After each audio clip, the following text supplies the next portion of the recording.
We are back on Morning Line. Thanks for joining us. First segment, we talked to Joe, one of our callers. It's always good to hear from Joe, and we were waiting for our guest, and he is with us now, political science professor John Weil. Good morning to you, sir. How are you? Good morning. It's been a long night. I was wondering, were you staying up? Did you stay up really observing throughout much of the night what was happening in Georgia? I did not. I went to bed and then got up a couple times. Yeah, you and me both, and it's because it wasn't all decided last night, late at night. But as it stands right now, it does look like Democrats for sure have won one of the two seats. The second Senate seat is still perhaps too close to call, but I've seen recent posts that not only is the Democrat leading by a very, very narrow margin, but the remaining areas to be counted are predominantly Democratic strongholds. Is that what you've heard?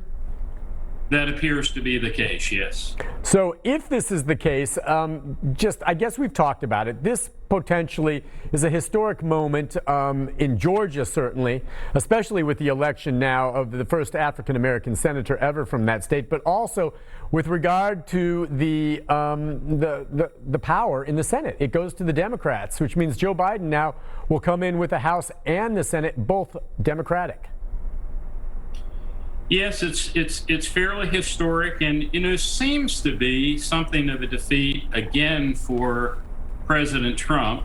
Of course, both Trump, Biden, and both vice presidents, current vice president and vice president to be, campaigned in Georgia. But the irony is that it appears as though Trump's sort of conspiratorial theory about the election actually worked against the Republicans. If the election is rigged, why bother going to vote?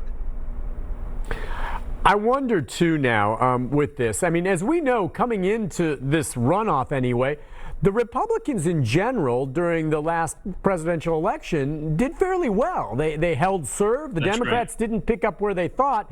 And it's just so interesting to me that, all these false claims about voter fraud, which frankly are ridiculous. I mean, I've yet to see any hard proof, and I'd be open to it if it was there. But that, they all won. It really seems the only one who keeps losing is the president. Well, again, I mean, the irony is the president's people did very well in the general election. I mean, they picked up seats in the House of Representatives. Looked like they might be able to hold, or did at least initially hold on to the Senate. I think that maybe people are finally getting tired of it. The election is over. I can't help but remember, and it probably tells my age, but maybe seventh grade or thereabouts, I was very, very enthusiastic for Barry Goldwater. And I can remember my parents sitting me down the morning after the election and saying, John, people are going to tease you about this. If they ask what happened, just say, I guess it looks like, I guess we got outvoted. Yeah. Had a similar situation when I ran for SGA president and came in second. Mm-hmm. These things happen. They're part of life.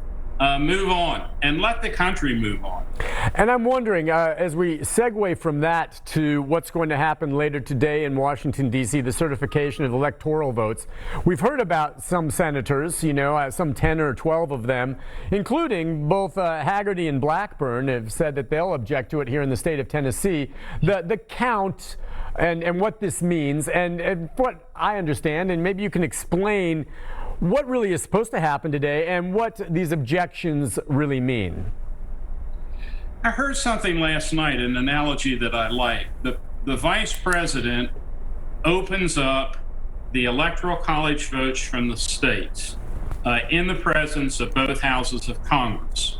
And the term I heard last night was he is the presider, not the decider. And that's very important. I think what everybody needs to remember is if you're going to challenge this election, then don't be surprised if your opponents do the same thing to you 4 years from now, 8 years from now, 20 years from now.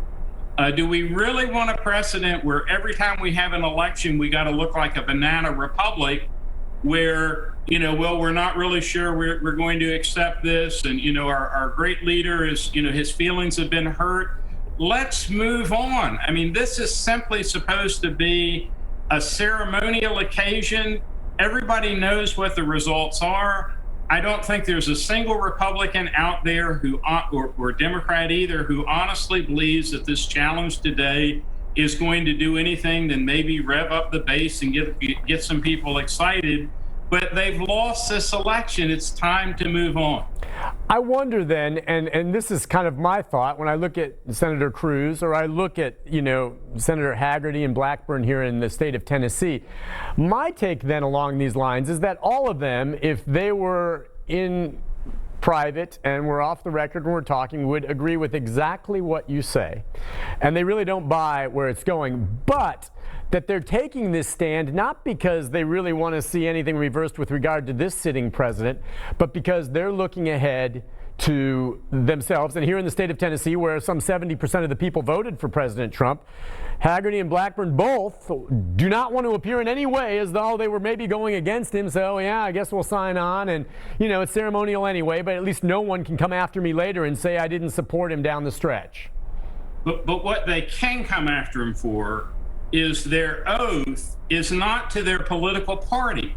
It's not to Donald Trump. Their oath is to uphold the Constitution of the United States. And the voters have spoken in two different ways. They've spoken by a majority of 7 million, like it or not, and they've spoken by an overwhelming majority of the Electoral College. It's over. There's nothing else to be decided. And frankly, this comes close to a dereliction of constitutional duty. Do what you're supposed to do according to what the Electoral College requires. I've got you. Right. And so with regard to that, and I wonder if after these results in Georgia, if indeed it turns out that the Senate flips to the Democrats, do you think at some point some of these Republicans finally will maybe say to themselves, look, okay, I'm going to do what Professor Weil just said, which is, the duty to the Constitution, and stop just worrying about whether or not to upset President Trump, because maybe they're coming to the conclusion that there are a lot of Republicans out there that did vote for President Trump. But you could make the argument that those Republicans would have voted for whoever the Republican candidate was. It wasn't about Donald Trump except for his very core supporters, and that maybe now they're realizing he is not the end all in terms of we have to back him or our political futures could be at stake. Well, I mean, they may be on a sinking ship. None of us know what history is going to do, but I think there are a lot of people, when you look at someone who knows what their constitutional duty is and seems instead to pander to their base, that doesn't make them, that is not the height of statesmanship. And what does it do for Tennessee? That both of our elected senators are opposing the will of the people. What would we think if, New York challenged our electoral votes? And what business did our Attorney General and do our senators have in challenging the votes of other states? These challenges have already been made. Georgia had 3 different presidential counts. There have been innumerable, I think it's now over 60 court cases. There may have been one that there was a temporary victory. All of them have gone against the notion that the election was somehow rigged. Yep, and these are by many Republican-appointed judges, and we know many of the states where Donald Trump did not win, the votes were managed and counted by those that were in the Republican Party or appointed that way. Yeah, it's interesting. And then you also have, these 2 senators now in the state of Tennessee who have taken this stand, and they are about to find themselves in the minority with a Democratic president who is probably going to take note of that fact. Well, I mean, the one good thing, not one good thing, but a good thing about Biden is that he has said that he's going to vote, he's going to seek to represent those who have voted against him as well as those who have voted for him. And I noticed that Senator-elect Warnock basically said the same thing in his acceptance speech last night. Today is, this is really a critical day, not only because of this election, but also what's happening in Washington, D.C. And, if their bus is going anywhere, my understanding is they're headed to D.C. to demonstrate again against the election.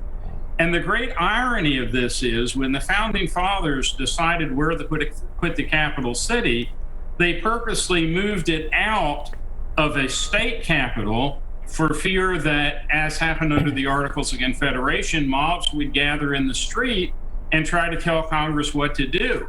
And fairly ironically, this seems to be happening, even when we have a district that is under federal control. Yes, interesting. All right, let's take a call from Brandon. Brandon, good morning. Hi, Brandon. Are you there, Brandon? Yes, sir. Hey, go ahead, sir. Good morning. Morning. I can remember living in California, I'm going to say roughly 35 years ago, and was really having a hard time making a living. And of course, that was mostly under a Democratic run state. I remember when Trump became president, and we had spent the past 4 years of being told that he stole the election, that it was one big lie.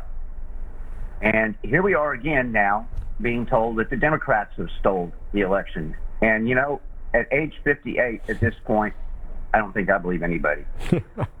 Both sides have hurt our democracy. Mm-hmm. This has been one of the most roughest times of my life, trying to make a living.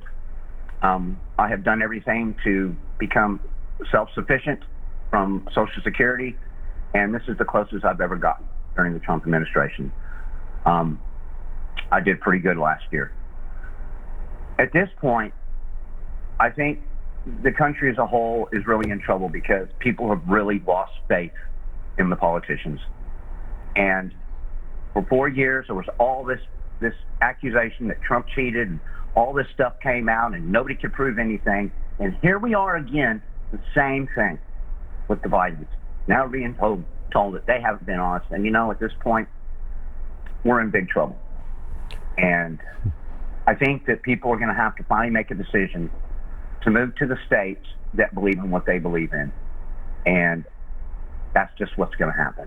You may be right, in the states and the autonomy they have. Do you want to make a comparison, Professor Weil, between, some of the claims made in the wake of the president's election 4 years ago with regard to Russia and some of the leaked emails and all of that kind of stuff, and with, some of the claims here of fraud with regard to the Democrats in the election of Biden? I see there's differences there, but I also see what he's saying in general. It's just kind of decayed voter confidence. Yeah, I mean, part of what happened last election, if you remember, is Trump did not, despite his protestations, he did not win the popular vote. But I was among those who said, popular vote is important, but it's not the ultimate decider. What decides is the Electoral College. And ironically, Trump won the Electoral College in the last election, 2016, with the same margin that Biden won it this year.